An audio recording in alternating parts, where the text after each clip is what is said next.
Medicine सां भेटियो था त मोहम्मद यूसुफ सां इंसाफ़ कोन थींदो। इन करे हू पंहिंजी हिकिड़ी अलॻि हैसियत रखे थो। मोहम्मद यूसुफ खे मोहम्मद यूसुफ रहण ॾियो, मेडिसन न ठाहियो। जेकॾहिं मोहम्मद यूसुफ मेडिसन जहिड़ो आहे त पोइ मोहम्मद यूसुफ छा आहे? ऐं ज़रूरी कोन्हे जेके शयूं मेडिसन सुठियूं ॻायूं उहे मोहम्मद यूसुफ ॻाए, ऐं जेके शयूं मोहम्मद यूसुफ ॻायूं थी सघे मेडिसन ॻाए न सघे। ज़रूरी कोन्हे त को क्लासिकल घणो सिखियल उहो सभिनी शयुनि ते हुनखे दस्तरत हुजे, ईअं न आहे। उनजे करे अलाह पाक जंहिंखे बि पैदा करे थो ऐं जंहिंखे का ॾांहुं ॾात ॾिए थो त उन जहिड़ो ॿियो हू ठाहे ई कोन थो। ऐं जेकॾहिं को ॿियो अकबर बादशाह थियण जी कोशिशि करे त उहो थी कोन सघंदो, हू जेको पंहिंजो विझूं था उहो विञाईंदो। हुनजे करे हू उनखे पंहिंजो महवर सम्झे, पंहिंजो रोशन मीनार सम्झे। असांजा जेके गुज़री विया जेके बुज़ुर्ग हुआ उन्हनि खे असीं पंहिंजे लाइ हिकिड़ो आइडियल सम्झूं, उन जे आइडिया खे खणी असां पंहिंजो को दग इख़्तियार कयूं। रुगो मंज़ूर अली ख़ान जा ॻायल कलाम ॻाए मंज़ूर अली ख़ान ॿियो कोन थींदो। उनजे करे मंज़ूर अली ख़ान खे नज़र में रखी वरी तव्हां को लियाकत बि थिए, को शौकत बि थिए, को आदि बि थिए, छो त हुनजो जियापो उन जे नाले में आहे।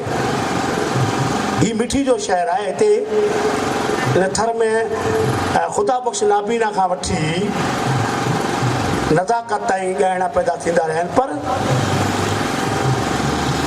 केर बि कंहिं जहिड़ो कोन थियो। मोहन भगत वन पीस, भाई बागी one piece, Murad Fakir one piece, Jumro one piece, Mohan Bhagat one piece, Dao Bhagat one piece, Sadiq Fakir one piece. न सादिक कंहिं जहिड़ो हो, न सादिक जहिड़ो केरु थी थो सघे। इहा ई उनजी शनाख़्त आहे। इन करे जो सादिक निज ऐं निबार हिन ख़िते जी पुकार ऐं आवाज़ हो। हुनजी आवाज़ में का बनावट कान हुई। हुन पटियाला खां बल कोन सिखिया, हुन गवालियर खां बल कोन सिखिया, हुन शाम 84 खां पर हा का नंढो सुरीलो ॿुधंदो हो, पर हुनजी लोच हुनजी सोच प्लाट पंहिंजो हो, ज़मीन पंहिंजी हुई। असां वटि काफ़ी सिंध में अहिड़ा ॻाइणा आहिनि जेके के नुसरत फ़तेह अली ख़ान खे फॉलो कनि था, के हुसैन रशीद ख़ान गुलू खे फॉलो कनि था। हाणे हुसैन रशीद गुलू ऐं नुसरत फ़तेह अली ख़ान कोयारी ॻाई कोन तूं, कोयारी कीअं ॻाईंदो? सादिक खे लोड़ाए जी ख़बर हुई, सादिक खे सिंधी भेरवी जी ख़बर हुई। तव्हांखे ख़बर आहे त मिठू कच्छी शागिर्द कुदरतला ख़ान जो, कुदरतला ख़ान वारा पंजाब जा, मशरक़ी पंजाब ते ॿ शहर आहे, हिकिड़ो नौशहरा नगर ऐं ॿियो फतेहगढ़ चूड़िया। साईं ऐं उहे शागिर्द हुआ गवालियर जा, हदू वसू ख़ान जा।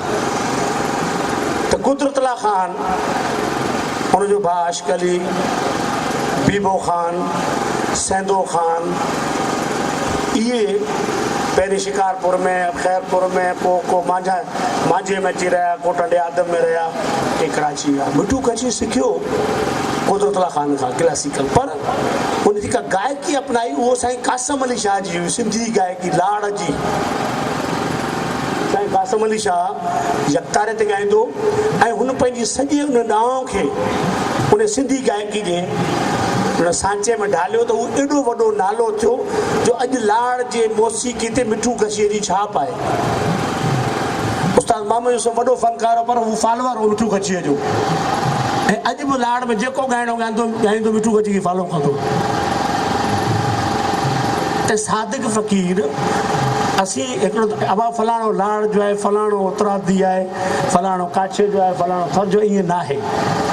असां वटि इहो शइ न हुअणु खपे। फ़नकार जे जेके हूंदा आहिनि उहे क़ौमनि जा अमीन ऐं सफ़ीर हूंदा आहिनि, ऐं क़ौम खे हिकिड़े ॻोठ हिकिड़े तालके ते मुयत कान्हे, उनखे तव्हां कूसे में बंदि न करियो। हीअ पब्लिक प्रॉपर्टी आहे। त जेको सादिक वांगुरु पंहिंजो थां धोई रखंदो त अलाह उन में ॾांहुं ॾात मोहबत करण वारा उन ॾे पाणी मोकिले छॾींदो। बाक़ी जेकॾहिं को कंध में किली हणी पंहिंजो पाण खे जेकॾहिं पीर सम्झंदो त उहो पीर अलाह करे ख़ुशि रहे। जेसीं तूं फना न थींदे तेसीं तुंहिंजे आॾो केरु फना न थींदो। तूं हिक जे आॾो झुक, तुंहिंजे आॾो दुनिया झुके। ऐं थियो बि आहे जेको झुकियो आहे उन जे साम्हूं झुकियो आहे, बाक़ी जेको हीअं थियो आहे उहो हक़ मौजूदु थियो आहे। त तमामु घणियूं ॻाल्हियूं थी वियूं आहिनि। वरी साईं ताज ॻाल्हाईंदो, ॿी संगत ॻाल्हाईंदी। आख़िर में तव्हां सां हिकिड़ी ॻाल्हि इहा कंदो हलां त इहो 4 साल आहे। हर साल असीं तजदीद कयूं था, मिलूं था, पर असीं पंहिंजो पाण खां इहो पुछूं त सादिक जूं ॻाल्हियूं त असीं सभु कयूं था, पर असीं उनजे किरदार ते अमल केतिरो करियूं था। जेको उनजो मिशन आहे, जंहिं मिशन सां हू हलियो, असीं उन सां केतिरो कमिटेड आहियूं, असीं उन खे केतिरो निभायूं था। उनजे करे रुॻो असांखे तक़रीरनि जे हद ताईं न रहणु खपे ऐं असांखे अमली कमु बि करणु खपे। ऐं वस वारनि खां, दोस्तनि खां, जेके हिते सिविल सोसाइटी वारनि 4 साल थिया आहिनि, अनाउंस थियल आहे बाबा सादिक फ़क़ीर जे नाले सां हिते एकेडमी ठहिणु खपे। मुंहिंजी कंट्रीब्यूशन आहे, मुंहिंजो हक़ आहे, उहो एकेडमी थियणु खपे। ऐं असांजी जेका मौसीक़ी आहे उन जी हिते बि उहो वादबी थियणु खपे। जीअं असांजो ईंदड़ नसल आहे उन जी रहनुमाई थिए। बाक़ी जेसि ताईं क़ौमूं क़ाइमु आहिनि तेसि ताईं उन मां मौसीक़ी, शाइरी, इहे फितरी अमल आहे, इनखे केरु कढे कोन थो सघे।